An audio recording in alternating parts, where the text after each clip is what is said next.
My name is Pastor David. My wife, Aslan, and I are the campus pastors here. And I didn't grow up with a church background like the McCowans did. I came to this a little bit later. But I remember on a Sunday, because of my non-traditional experiences, I had, now when I became a believer, I believed first with my heart, and then my brain had to kind of catch up. And so I'm the kind of guy that my brain and my heart have to kind of make contact for me to stay believing a thing. And so I did all that digging. I did all that, investigating the resurrection and whether it's reliable and if Jesus' resurrection is the best explanation for the empty tomb. So I did all that. I'm not going to do it today. Let me give you some relief there. But I did all that digging, and then I remember meeting this lady that had been a Christian for way longer than I'd been alive. And so she comes up to me one Sunday morning and shakes my hand and she says, "He's risen." And the proper response is, "He's risen indeed," right? And I was like, "Yeah, he is risen. Yeah, I know." She was like, No, he's risen. He's risen. And I was like, "I know, I did the study." And I started going over the stuff that I have my notes in my pocket about it. And she's like, no, you're supposed to say he's risen indeed. So let me disabuse you of having that experience if somebody comes up to you today and says he's risen, because he is indeed. And if you don't believe that and you'd like to have some conversations, I can do that. I enjoy those conversations. People were patient with me, and so I like to do the same for others. But this morning, we get to really celebrate that, the fact that Jesus conquered death. People killed Jesus, and then he in turn killed death. I love that the creator of everything can't be kept down. So he gets up from the grave. And that's really why Christianity is powerful at all. If it's just a religion thing that we put together to go do on a Sunday, it's really worthless. But the power is in the resurrection of Jesus from the dead. There's a verse that we're going over this year as a church, and it's in the Old Testament, and this is prophet Ezekiel, who lived about 600 roughly years before Jesus comes on the scene. And God gives Ezekiel this vision of what God's intention for the temple experience should really be. And it's really beautiful imagery that I think fits perfectly into what Easter is all about. So what we're going to do is we're going to read this, and then we'll talk a little bit about it. "The man brought me back to the entrance to the temple, and I saw water coming out from under the threshold of the temple toward the east, south of the altar." Now, I'm a window and door guy, so when I see water go over a threshold, that bothers me. And I've got some friends who would be bothered by that too. But in this vision, what's happening is, in the Old Testament, what would kind of be the meeting point of man and God was at the temple and at the altar, where sin was dealt with and the sacrifice was made, and then from that, the blessing of God would flow to the people. And so in this verse, we're looking at this water that comes from the temple toward the east. And everywhere it goes, it brings life, and it brings abundant life to those places. You hear these descriptions, and I'd encourage you to go read it on your own. But you see this beautiful expression of what that water does in the life that it brings everywhere that it goes. And that water, the symbolism there, that water is the presence of God. And wherever the presence of God goes, it brings life. That's appropriate for an Easter Sunday. Jesus was killed on an altar, and from that comes life to anyone who would believe. And maybe you're here today thinking about whether you believe it or not, but that life can be yours.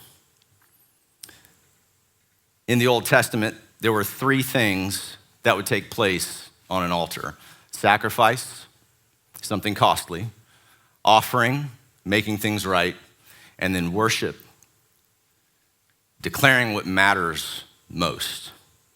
So the question today isn't whether or not any of us sacrifice or give our lives for something. We all do. We all worship something. It could be a God that you say is real. It could be you have a desire to make money, and so you spend all of your time and you dedicate your life toward building wealth. That could be something that you worship. I mean, it is worship, whether you like the religious connection of that word to it, it's still worship, whatever it is. It could be that you want to be an influential person, people to take you seriously, hear your words, trust them. Maybe that's the thing that's important to you. Or raising your kids and you actually end up revolving around them, they're your world. And that could be something that you worship, for sure. It could be anything, really. It could be good things made into ultimate things. It could be that you want to leave a legacy in the world. You want something that will last after you. So it's a good question for you to take away today and go, what is the thing that I worship? Because you do worship something. You do worship something. So what is that purpose that you're here for? Because if this world is just an accident, if this whole universe is just an accident, then there's really no meaning to anything. But if there is meaning to this life, you owe it to yourself to discover what the purpose for your life is. Because I don't believe that you're meaningless. I don't believe your life doesn't have meaning. I think it has real, deep, beautiful meaning. And you owe it to yourself to discover it. I'm going to take a break from the sermon, and I'm going to kind of reveal a little bit of what happened in my life before I believed any of this. What was going on when I was worshiping other things that took my attention and my focus. Now, for me, of all the things that I listed before, I didn't mention one, which is some people live to just survive, to just get by, to make it day to day. Just get past this day and make it to the next. And that, for a good bit of my life, was the thing I focused on. I remember having a brief period of time as a kid where life was good, life was fun. We didn't have much. We were not a family that had means, but my parents were there and they loved me. And my dad was like my hero. My dad is the one who I derived most of my DNA from, I think, because I look like him, I sound like him, I share similar passions, and so that was my hero. And then that got shattered because he decided to go and live and focus and devote his life to himself and to the drugs and the women that he wanted to experience. And so that left a gaping hole in my life. Depression, watching my sisters and my brother and my mom struggle because at one time we had this guy who we loved and he loved us, and then that was ripped from us. And so I was listless. I was at a place where I really was struggling. Now I'm about 12 years old at this point when my world kind of falls apart. And I had no coping mechanisms that were any good. I didn't have a church to go to kind of go, can somebody pray for me? Can somebody put hands on me? Can somebody just tell me I'm not insane? I didn't have any of that because I didn't grow up with a church background.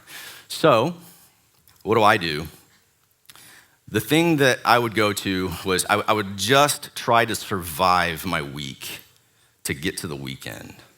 And in the weekend, I would have as much alcohol as I could pour down my throat. And I would smoke as much as I could to numb myself. The thing that I was worshiping was numbing myself. I didn't want to feel, because the moment I opened up to try to think through the things that were my problems, I had nothing to stop the depression. So I would numb it. I'm 12 years old, blackout drunk. That's as early as this is starting. I remember being in my friend's room at his house, and we were high. His mom comes in the room, says, "What are you doing?" And we're a little bit nervous because we've been caught. And she says, "Next time you do this, I'm doing it with you." So this is the kind of coping mechanisms that I had. I had only encouragement from bad sources. It's not very good. So I would party to deal with my fatherlessness. I would party to deal with when my best friend at the time takes his life, and I go to a funeral, and I'm sitting there with all of my problems, and now dealing with this new problem of, okay, I guess the way out can be you just kill yourself, and that's it, and that kind of gets rid of the pain. And then I start exploring that in my own mind. Well, maybe that is Maybe that will stop the pain. Maybe just end it. Just cut it all out. And so I'm after the funeral, I remember vividly just going to another party where I get as hammered as I possibly can to numb that feeling. And I remember standing over a sink after I had just puked my guts out into the sink. Sorry, we're getting graphic today. But I'm so poisoned that my body is ejecting it. And I just remember standing up from that, looking left, seeing this girl in the bathroom with me who I don't know, and then I just kind of fall down, boom, boom, hit the ground. And then I am apparently put into somebody's bed, I don't know whose bed, and I don't remember the rest of the evening. But that's what I was doing. All right, enough of a sad story. Let's focus on Jesus. It's Easter, my goodness. I want to look at 4 things Jesus lived and sacrificed for that can have a tremendous impact on us if we let it sink down into our bones. One of the first things that he showed us that he came for, the reasons he came, and there are many. I could go on and on about the things he came to do and accomplish, and like that he came to bear witness to truth. So like truth is a very important thing to Jesus, but I just want to kind of funnel it down to about 4 things so that we can get through the day. So who he worshiped is one of the things that he wanted us to see. And so, creator of the universe, perfect person, authored life, says, I came not to do my own will, but the will of him who sent me. A powerful thing, a powerful example. If Jesus is the king of the universe and can conquer death, and he says one of his main objectives, good word. One of his main objectives is to put his will aside for another's. Who am I, as a believer, to impose my will above God's? Like if I trust him, if he's the one I put my trust in, then I bend my knee to what he says. Whether I like what he says or not is secondary. If what he says is true, then I bend my knee to it. So he shows us who he's worshiping. And the next thing that we see is who he wants. I want you, he says. Luke 19 says, for the Son of Man is a term for Jesus, so don't get hung up on that. He's referring to himself here, Jesus speaking. For the Son of Man came to seek and to save the lost. And I don't know about you, but I don't like being lost when I'm in my car or anywhere for that matter, but especially when somebody puts their finger in my chest and says, you're spiritually dead and you're lost. Not a great conversation starter necessarily, but it's not also false. Every human being who has ever lived, when it comes to being connected to God, has been lost. It's not an offensive thing. I'm not trying to be offensive if you don't have a connection to God, the Father. The silver lining here is that if you are lost, you can be found. And he seeks to save and find those who are lost. I love that about Jesus. This is part of what he's here for. So if I believe this, then I'm about that task. I believe that is a good thing to sacrifice one's time for, is to get on that path and that journey to save those who are lost.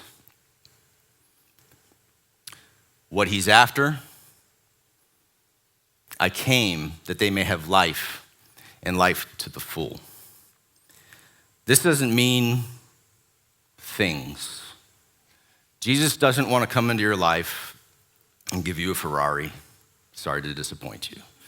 It's not about having things and materials, but he wants to bring an abundant life to your life, to your heart, to the things that are dead inside of your heart or things that have been shriveled to almost nothing.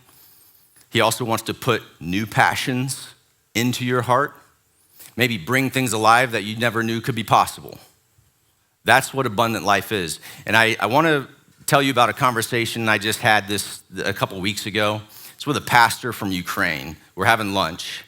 Now, this man is in Ukraine trying to do church during wartime. Russia has invaded Scotland.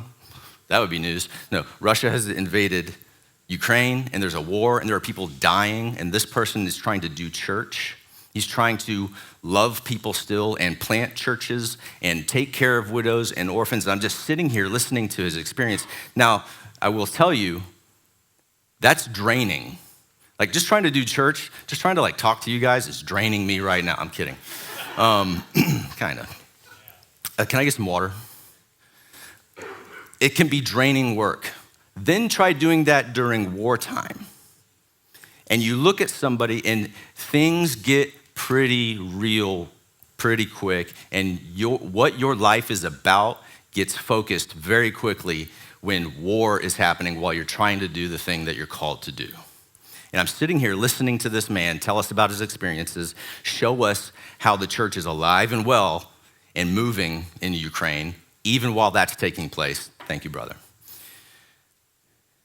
And the one thing that I could still see in his eyes, and I could hear it from what he was saying, was that he still had an abundant life. Even though war is happening and he's trying to do something good, he still has an abundant life welling up inside of him. And that is the powerful thing that God can bring to any heart in any circumstance. He doesn't just fix all your problems, because he doesn't fix all your problems, but he sustains you and gives you the power to endure through the problems that come your way. Even when I became a believer, it didn't fix all my stuff. And just coming to church doesn't mean that you're all put together. We're all a bunch of broken people. Let me just surprise you. So that's what he's after. Life to the full for you. And finally, how he will do it. Mark chapter 10 says, even the Son of Man, even Jesus, did not come to be served, but to serve. That's quite a philosophy to live by. It's not about you. It involves you, but it's not about you. The creator of the universe is like, my example to you is that you would serve and love your neighbor. And to give his life as a ransom for many. It takes a lot to sacrifice and leave something good. It took a lot for God to sacrifice to leave us the absolute best. You know, my kids have very little clue. I'm sorry, Selah, I know you're in the room. But my kids have very little clue what we do on a weekly, on a daily basis to sacrifice for our children's benefit. They don't fully get it. They might have a glimpse of it, but they don't see all of what goes on behind the scenes in our hearts and our minds and the conversations that my wife and I have to try to leave something good for them. But just because they don't grasp it fully doesn't mean that we'll not do it. Doesn't mean that we'll withhold and not continue to pursue and give our lives for them in sacrifice. And that's exactly what God has done for each of us. We don't fully get. Like I can sit here and tell you I believe Jesus died on the cross and he paid a high, high price, and that was the price that had to be paid. I could tell you all that intellectually and I believe it, but I still don't fully grasp it. It still baffles me that he would be willing to do that. And just because my understanding might be small in comparison to God's doesn't mean that he's going to withhold it from me and give it to me. A little more to my story. All right, back to the bad. That's what happens when I walk in the room. Yeah, here we go. As I am numbing myself through life, there are these people who have a bit of that water that's flowing out of the temple into their hearts because they took their faith in Jesus very seriously. And I started interacting with these people, and they were surprisingly less concerned with their lives than it just surprised me how selfless they were, really, toward me, loving toward me, inclusive of me. And it made me kind of sit back on my heels and go, this is a little different from my experience. They would ask me questions. They would invite me places and love me. And I remember they had invited me to church And I said, sure, I'll go. And many of you have been invited to church and with the same like, okay, yeah, I'll go. I'll drag my feet in there. But hey, bravo to you, you did it. Well done. So I commit to it. But that was a Friday, and Saturday's coming. And Saturday I'm partying. And I had already planned to go and just absolutely chug every beer I could get a hand on, take as many shots of vodka as I could get to numb myself. And so I go and I do all that. And it numbed things. But the next morning, I wake up hungover, and I'm like, oh, crap, I got to go to church. And then I got to convince somebody at that party that we all passed out at to get up to and then drive me there. You can imagine how that conversation went. You want to go what? Do what now? And I said, I told him I'd go, just get me there. So we finally go. This guy drops me off at the church, and I go up to the church, and I'm like, just hang tight. Like I need my exit plan just in case. And he stays back, and then I'm walking toward the church, and I see through the windows, and I'm kind of looking in, and I see the group. I see the friends who invited me. And I'm looking at them like, oh, there they are. My hand's on the door. And then I can smell myself from the party that I'd just been at the night before. I could smell the smoke. I could smell the alcohol. And I was like, I can't go in there. I can't go see them. I can't face them like this. This is not right. And I'm looking in there, and I'm looking at them, and like, they've got their lives together. They don't want anything to do with me. They wouldn't. Now, had I opened that door and gone in, you know what would have happened? They would have embraced me. They wouldn't have judged me. They would have welcomed me in. But I believed the lie that they would see what a mess I am and that I'm a worthless thing to give time to. And so I turned on my heel and I left. And I went back to that car with that guy who's like, you asked me to drive you here, and now you're getting back in the car. What was this adventure all about? And I just said, I don't want to talk about it, because I didn't want to talk about it. I wanted to get as far away as I could.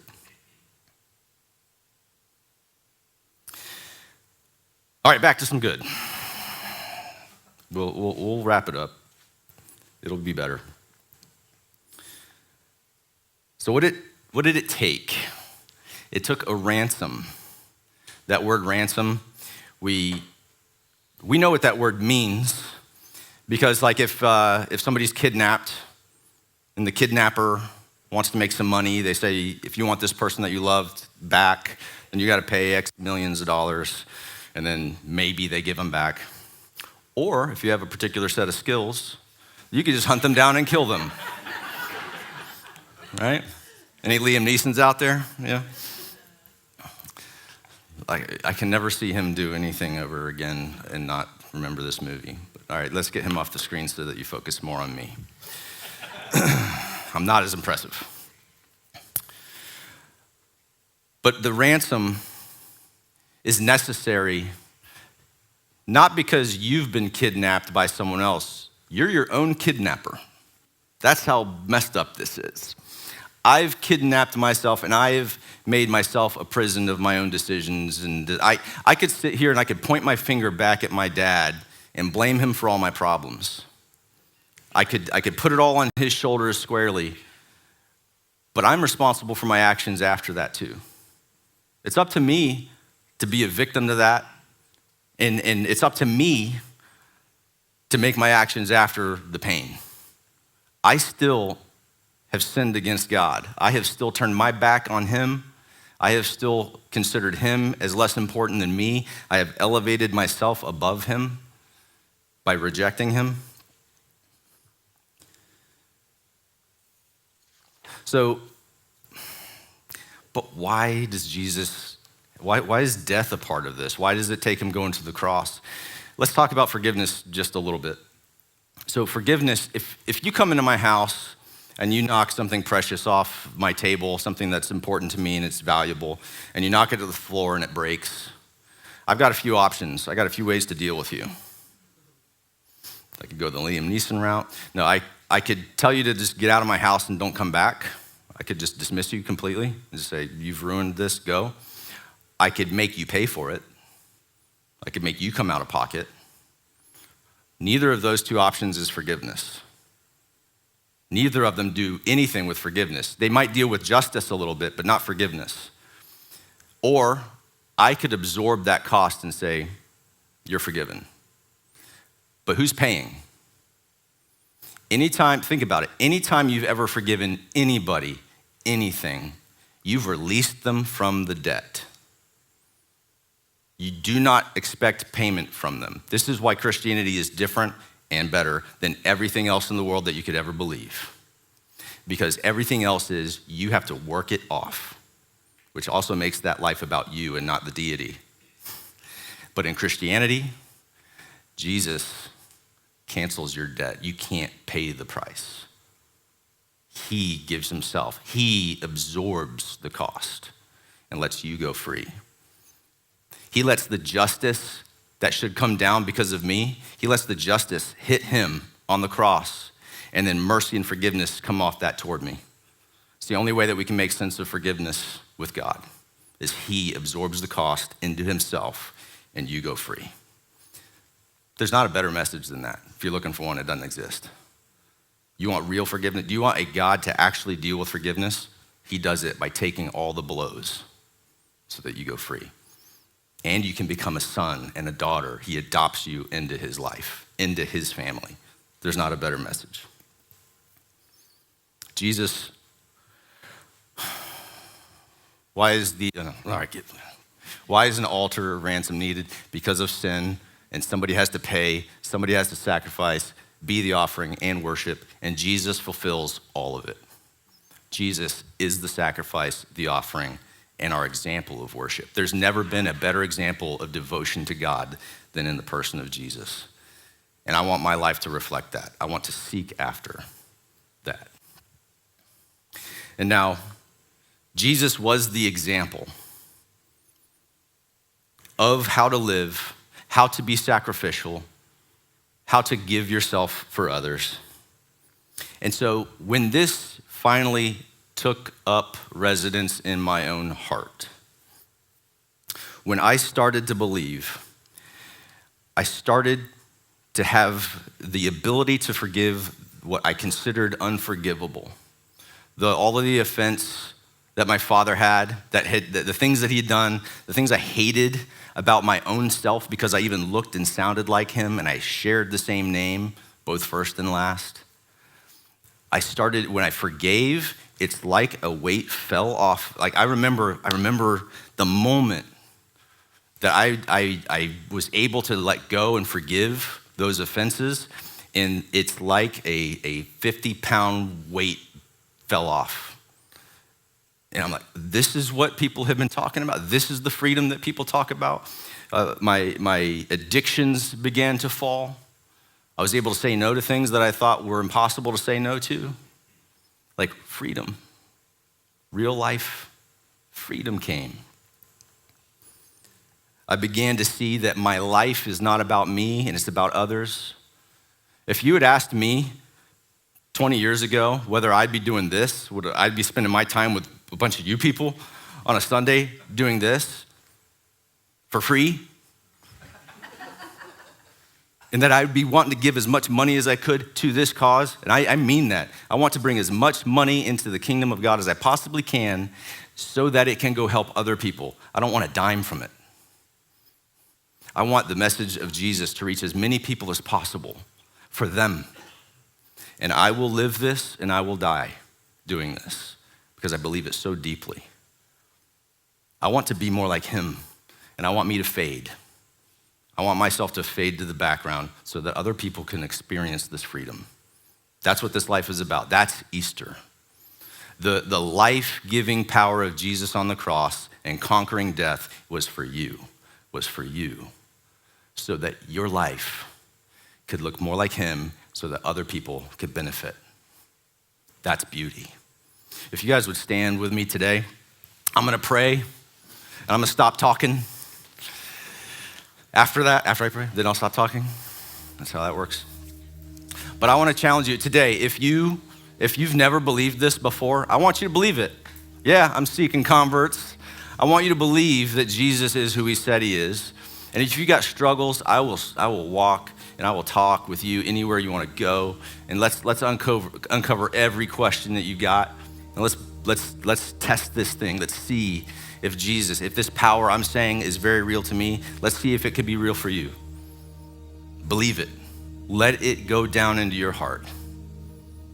And if you're here today struggling, you're like, that abundant life that you're talking about, I'm not there yet, but you want to be, let's pray. Let's get together and pray. We've got a team of people that'll come up here and pray with you and talk with you. But let's believe deeply the message of Easter. We didn't go looking for God, but God came to earth looking for us. He came to find me. I was lost, and now I'm found. Father, we thank you, man, that you thought that I was worth the time, that you saw me in my drunken stupor and still said, there's my son, there's my daughter, there's my kid. Father, I thank you that you have said that to so many of us. I pray that we would believe that today deeply and be changed by it. And we give you the praise and the honor and the glory in the name above all names, in Jesus' name.